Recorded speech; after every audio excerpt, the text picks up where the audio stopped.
بیٹے کی شادی کو 1 مہینہ گزرنے کے بعد بوڑھی ماں نے اپنی بہو سے مسکراتے ہوئے کہا، تم نے میرے بیٹے کو مسجد میں نماز پڑھنے کا پابند بنا دیا۔ تم نے 30 دنوں میں وہ کامیابی حاصل کی جس میں میں 30 سالوں میں ناکام رہی۔ یہ کہتے ہوئے ماں کی آنکھیں خوشی کے آنسوؤں سے بھر گئیں۔ بہو نے مسکراتے ہوئے جواب دیا، اماں جی، کیا آپ نے پتھر اور خزانے کی کہانی سنی ہے؟ اماں کہتی ہیں نہیں۔ بہو کہتی ہے، کہا جاتا ہے کہ کسی گاؤں میں ایک بڑا پتھر لوگوں کے راستے میں رکاوٹ تھا۔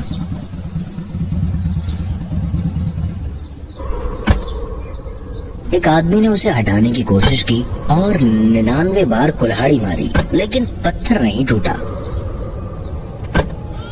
آخرکار وہ تھک کر بیٹھ گیا۔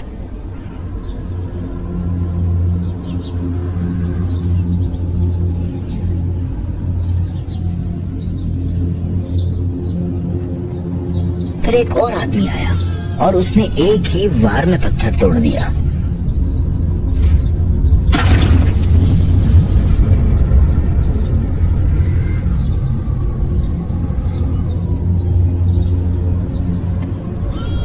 اب وہ دونوں خزانے پر جھگڑنے لگے اور گاؤں کے سرپنچ کے پاس پہنچ گئے۔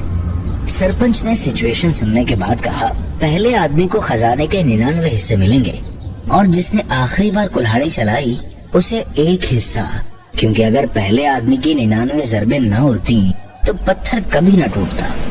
کہانی سنانے کے بعد بہو نے کہا، اماں جی، آپ کی 30 سال کی محنت اور دعائیں اس کامیابی کی بنیاد ہیں۔ میں نے تو بس آخری ضرب لگائی۔ ضروری نہیں کہ آپ دوسروں کو نیچا دکھا کر ہی کامیاب ہوں، بلکہ دوسروں کو اپنے ساتھ ملا کر دونوں بھی تو کامیاب ہو سکتے ہیں۔